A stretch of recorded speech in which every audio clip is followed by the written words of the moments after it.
അല്പം വൈകിയെങ്കിലും നമ്മൾ അപകടം മനസ്സിലാക്കിയിരിക്കുന്നു. കേന്ദ്ര ഭരണ നേതൃത്വം ഉടനടി ഇതിൽ ഇടപെടണം. എത്രയും പെട്ടെന്ന് ഇന്ന് ഇന്ത്യയിൽ പ്രചാരത്തിലുള്ള ഹലാൽ ഫണ്ടിംഗ് എന്ന സംവിധാനം നിർത്തലാക്കണം. അഥവാ ഹലാൽ ഫണ്ടിംഗ് വാങ്ങുന്ന കമ്പനികളുടെ പ്രൊഫൈൽ അഥവാ ഹലാൽ ഫണ്ടിംഗ് വാങ്ങുന്ന കമ്പനികൾ അവരുടെ പ്രൊഫൈലിൽ അത് വ്യക്തമാക്കണം. നമ്മുടെ മക്കളെ ജിഹാദിൻ്റെ കൈകളിൽ നിന്ന് രക്ഷിക്കണം. ഇതാണ് എനിക്ക് ആമുഖമായി പറയാനുള്ളത്. ഇനി നമുക്ക് ഇതിൻ്റെ വിശദാംശങ്ങളിലേക്ക് കടക്കാം.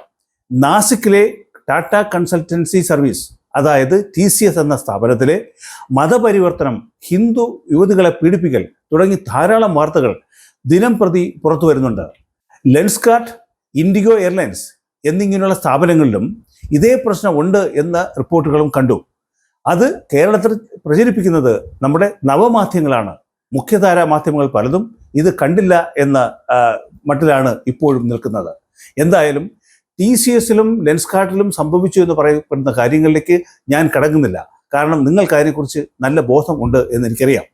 ഞാൻ ഇന്ന് സംസാരിക്കുന്നത് ഇതുമായി ബന്ധപ്പെട്ട മറ്റൊരു വിഷയമാണ്. 2047 ആകുമ്പോൾ ഭാരതത്തെ ഒരു ഇസ്ലാമിക രാജ്യം ആക്കും എന്ന് ഇവിടുത്തെ ഇസ്ലാമിക ഭീകര സംഘടനകൾ ആവർത്തിച്ച് പറഞ്ഞുകൊണ്ടിരുന്നപ്പോൾ അത് അത്ര സീരിയസ് ആയി എടുത്തില്ല. പക്ഷേ അവർ പറഞ്ഞത് വെറുതെ ആയിരുന്നില്ല എന്നും അതിനുള്ള അണിയറ പ്രവർത്തനങ്ങൾ വളരെ മുമ്പ് തന്നെ തുടങ്ങിയിരുന്നു എന്നുമാണ് നാസിക്കിലെ ടാറ്റയും ലെൻസ്കാർട്ടും ഇൻഡിഗോ എയർലൈൻസ് എന്ന സ്ഥാപനങ്ങളും നമുക്ക് കാണിച്ചു തരുന്നത്. 2014 വരെ ഭാരതം ഭരിച്ച കോൺഗ്രസ് പാർട്ടി ആയിരുന്നു ഇതിൻ്റെ പിന്നിലെ ചാലകശക്തി എന്നാണ് പുതിയ കണ്ടെത്തലുകൾ സൂചിപ്പിക്കുന്നത്. നമുക്ക് അതിലേക്ക് വരാം. പക്ഷേ ഇത് മനസ്സിലാക്കണമെങ്കിൽ ഹലാൽ ഫണ്ടിംഗ് എന്ന ആഗോള അടിസ്ഥാനത്തിൽ നടക്കുന്ന കോർപ്പറേറ്റ് ജിഹാദിനെ കുറിച്ച് മനസ്സിലാക്കണം. സൗദി അറേബ്യയിൽ നിന്ന് ഉടലെടുത്ത പ്രസ്ഥാനമാണ് ഹലാൽ ഫണ്ടിംഗ്. വഹാബിസം ആണ് അതിൻ്റെ അടിസ്ഥാന ശില. ഹലാൽ ഫണ്ട് എന്നറിയപ്പെടുന്നത് ശരീഅത്ത് നിയമം അനുസരിച്ച് പ്രവർത്തിക്കുന്ന കോർപ്പറേറ്റ് നിക്ഷേപങ്ങൾക്കാണ്. ഇവിടെ ഭാരതത്തിൽ അതിനെ എത്തിക്കൽ ഫണ്ട് എന്നാണ് വിളിക്കുന്നത്. എത്തിക്കൽ എന്ന ഇംഗ്ലീഷ് പദത്തിൻ്റെ അർത്ഥം ധാർമ്മികം എന്നാണ്. സാധാരണക്കാരായ ഭാരതീയരെ പറ്റിക്കാൻ ആണ് ധാർമ്മിക ഫണ്ട് എന്ന പദപ്രയോഗം ഉപയോഗിക്കുന്നത്. ശരീഅത്ത് ഫണ്ട് എന്നോ ഹലാൽ ഫണ്ട് എന്നോ പേരിട്ടാൽ അതിൻ്റെ പൂച്ചി പുറത്താവും എന്നുള്ളത് കൊണ്ടാണ് എത്തിക്കൽ ഫണ്ട് എന്ന് പേരിട്ടിരിക്കുന്നത്. അതായത് ഒരു ഒളിച്ചു കടത്തൽ. ലോകത്തിലെ മിക്കവാറും എല്ലാ വ്യവസായ സ്ഥാപനങ്ങളും അവരുടെ സാമ്പത്തിക ആവശ്യങ്ങൾക്ക് ആശ്രയിക്കുന്ന പലതരം ഫണ്ടിംഗ് സംവിധാനങ്ങളെയാണ്. ബാങ്കുകൾ, മ്യൂച്വൽ ഫണ്ടുകൾ തുടങ്ങി ഒരുപാട് സാധ്യതകൾ ഇന്ന് ലഭ്യമാണ് താനും. ഈ ഫണ്ടുകൾ മൂലധനം കണ്ടെത്തുന്നത് ചില മാർഗങ്ങളിൽ കൂടിയാണ്. ഓരോ ഫണ്ടിനും ഒരു അടിസ്ഥാന മൂലധനം ഉണ്ടാവും. ബാക്കിയുള്ളത് പൊതുജനങ്ങളിൽ നിന്ന് പിരിച്ചെടുക്കും. അതാണ് മ്യൂച്വൽ ഫണ്ടുകൾ എന്ന് പറയുന്നത്. ഫണ്ടുകളുടെ പ്രധാന വരുമാനം അവരുടെ പലതരത്തിലുള്ള നിക്ഷേപങ്ങളാണ്. അതിൽ പ്രധാനമായത് വലിയ കമ്പനികളിലെ ഷെയറിൽ നിക്ഷേപിക്കുക എന്നുള്ളതാണ്. ഇത് വളരെ ലാഭകരമായ ഒരു ബിസിനസ്സാണ് താനും. ബുദ്ധിയുള്ള ഏതൊരാളും പണം നിക്ഷേപിക്കുന്നത് അതിൽ നിന്നും മാക്സിമം ലാഭം ഉണ്ടാകാനായിരിക്കും. അതൊരു വസ്തുതയാണ്. ഹലാൽ ഫണ്ടുകളുടെ പ്രവർത്തന ശൈലിയും ഏതൊരു നിക്ഷേപ സ്ഥാപനത്തിൻ്റെയും പോലെ തന്നെയാണ്.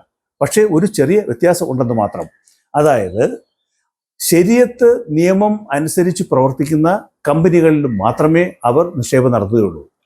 പലിശ ഈടാക്കുന്ന കമ്പനികൾ, മദ്യം വിൽക്കുന്ന കമ്പനികൾ, ഹോട്ടലുകൾ, ചൂതാട്ടം തുടങ്ങി ഹലാൽ അല്ലാത്ത ഒരു ബിസിനസ്സിലും അവർ നിക്ഷേപം നടത്തില്ല.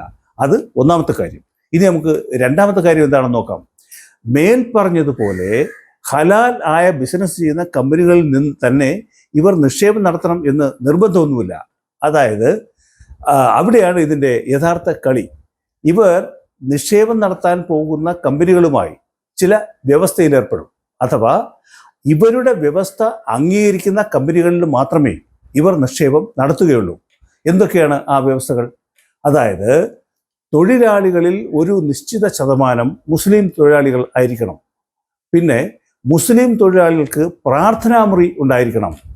മറ്റ് തൊഴിലാളികൾ അവരുടെ മതചിഹ്നങ്ങൾ ഉപയോഗിക്കാൻ പാടില്ല. അതായത് ഒരു ഹിന്ദു ക്രിസ്ത്യൻ പെൺകുട്ടി തൊട്ടുതൊടാൻ പാടില്ല എന്നർത്ഥം. റമദാൻ സമയത്ത് ആരും പകൽ ഭക്ഷണം കഴിക്കാൻ പാടില്ല. ഇങ്ങനെ നീണ്ടുപോകും ആ നിബന്ധനകൾ. ടാറ്റ, ലെൻസ്കാർട്ട്, ഇൻഡിഗോ എന്നീ കമ്പനികൾ ഈ നിബന്ധനകളെല്ലാം അംഗീകരിച്ചു ആണ് ഈ ഫണ്ട് വാങ്ങിയത് എന്ന് വേണം കരുതാൻ. ഒരിക്കൽ ഫണ്ട് വാങ്ങിക്കഴിഞ്ഞാൽ ശരീഅത്ത് നിയമം അനുസരിച്ചാണോ കമ്പനി പ്രവർത്തിക്കുന്നത് എന്ന് പരിശോധിക്കാൻ സംവിധാനങ്ങളുണ്ട്. അതുകൊണ്ടാണ് പരാതി കിട്ടിയിട്ട് പോലും ടാറ്റയും ലെൻസ്കാർട്ടും ഒരു നടപടിയും ഇത്രനാൾ സ്വീകരിക്കാതെ ഇരുന്നത്. അതുകൊണ്ടാണ് ടാറ്റയുടെ HR മാനേജർ ഒരു നിതാഖാനായതും അവർ മലേഷ്യയിൽ നിന്നുള്ള നിർദ്ദേശം അനുസരിച്ച് പ്രവർത്തിക്കുന്നതും. ഒരു കമ്പനി ശരിയത്ത് നിയമങ്ങൾ അനുസരിക്കുന്നുണ്ടോ എന്ന് പരിശോധിക്കാൻ ശരിയത്ത് സൂപ്പർവൈസറി ബോർഡുകളുണ്ട്. കമ്പനികൾ പാലിക്കേണ്ട ശരിയത്ത് നിയമങ്ങൾ എന്തൊക്കെയാണ് എന്ന് നിർവചിക്കാൻ ഒരു അന്താരാഷ്ട്ര ബോഡി തന്നെ നിലവിലുണ്ട്. Accounting and auditing organisation for Islamic financial institution AAOIFI എന്നാണ് അതിൻ്റെ പേര്. ഇപ്പോൾ പ്രേക്ഷകർക്ക് കാര്യങ്ങളുടെ ഒരു കിടപ്പ് മനസ്സിലായി കാണും എന്ന് കരുതുന്നു. ഇനി നമുക്ക് ഇന്ത്യയിൽ പ്രവർത്തിക്കുന്ന എത്തിക്കൽ ഫണ്ട്സ് എന്തൊക്കെയാണെന്ന് നോക്കാം. ടാറ്റ എത്തിക്കൽ ഫണ്ട് ഇത് തുടങ്ങിയത് 1996 മെയ് മാസത്തിലാണ്. മൊത്തം 3391 കോടി രൂപയുടെ ബിസിനസ്സാണ് ടാറ്റ ചെയ്യുന്നത്. ടോറസ് എത്തിക്കൽ ഫണ്ട് 2009 മെയ് മാസത്തിൽ തുടങ്ങി. മൊത്തം 370 കോടി രൂപയാണ് ഈ ഫണ്ട് കൈകാര്യം ചെയ്യുന്നത്. മൂന്നാമത്തേത് ക്വാണ്ടം എത്തിക്കൽ ഫണ്ട്. ഇത് ഡിസംബർ 2024 തുടങ്ങിയത്. 88 കോടി രൂപയുടെ ബിസിനസ്സാണ് ഇവർ മാനേജ് ചെയ്യുന്നത്. ടാറ്റയാണ് ഇവിടുത്തെ പ്രധാന കുറ്റവാളി. 996 പ്രവർത്തനം ആരംഭിക്കുകയും 3391 കോടി രൂപയുടെ ബിസിനസ് നടത്തുകയും ചെയ്തു. ടാറ്റയുടെ നിക്ഷേപം വാങ്ങിയ 5 പ്രമുഖ കമ്പനികളുടെ ലിസ്റ്റ് ഞാനൊന്ന് നോക്കിയപ്പോൾ ഞെട്ടിപ്പോയി. അതായത് Infosys, Tata Consultancy Service, Hindustan Lever, Tech Mahindra, Jindal Steel എന്നിവരാണ് ഈ ടോപ്പ് 5 കാറ്റഗറിയിൽ വരുന്നത്. എന്നെ ആലോചനപ്പെടുത്തുന്നത് ഈ കമ്പനികളിലൊക്കെ ജോലി കിട്ടിയാൽ നമ്മുടെ മക്കളെ എന്ത് വിശ്വാസം നമ്മൾ അവിടെ പറഞ്ഞു വിടും? അറിഞ്ഞുകൊണ്ട് ജിഹാദിൻ്റെ ഇരകൾ ആക്കുകയല്ലേ നമ്മൾ ചെയ്യുന്നത്. 3-4 വർഷം മുമ്പ് എഴുത്തുകാരിയും ആക്ടിവിസ്റ്റുമായ ഷെഫാലി വൈദ്യയുടെ ഒരു പ്രസ്താവന കണ്ടിരുന്നു. തനിഷ്ക് എന്നത് സ്വർണ്ണാഭരണം വിൽക്കുന്ന ടാറ്റയുടെ ഒരു കടയാണ്. അവർക്ക് ഇന്ത്യയിലെ എല്ലാ നഗരങ്ങളിലും കടകളുണ്ട്.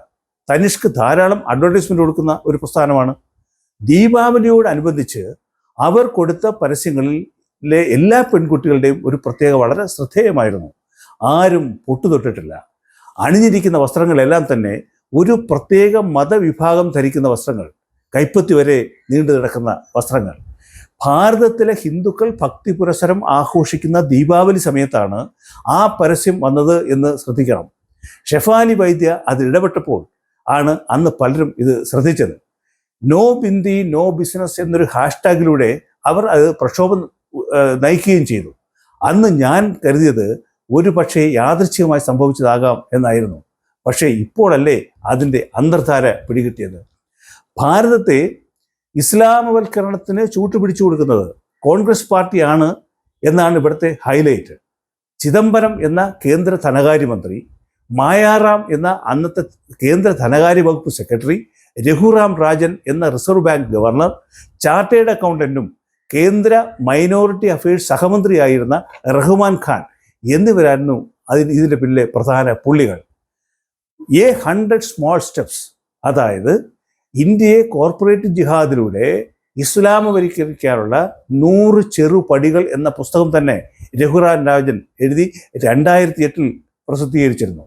അതിലെ നിർദ്ദേശങ്ങൾ അനുസരിച്ചാണ് ഇന്ത്യയിൽ ഹലാൽ ഫണ്ടിങ്ങിൻ്റെ പ്രവർത്തനം ത്വരിതപ്പെടുത്തുവാൻ തീരുമാനിച്ചത്.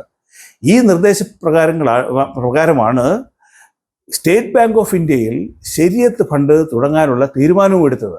2014 ജനുവരിയിലായപ്പോൾ സ്റ്റേറ്റ് ബാങ്ക് അതിനാവശ്യമായ തീരുമാനങ്ങൾ എടുക്കുകയും ചെയ്തു.